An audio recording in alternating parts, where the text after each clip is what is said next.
Ty máš ale pěknou držku. To je dobrý. Tam v džungli na nás něco čeká.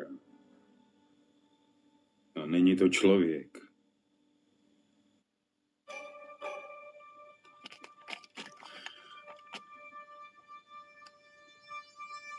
Všechny to zabije.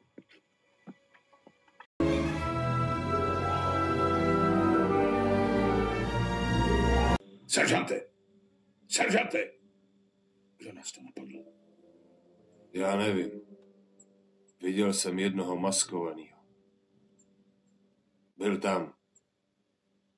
Jeho oči zmizely. Co zmizelo? Jeho oči zmizely. Něco vám povím, majore. Vystřelil jsem přímo na něj. 200 kulek z kulometu. Plnej zásobník. Nic. Nikdo na světě by tohle nepřežil. Tak blízko ne. Pojď sem, pojď sem, pojď sem. Otoč se, otoč se. Otoč se, otoč se.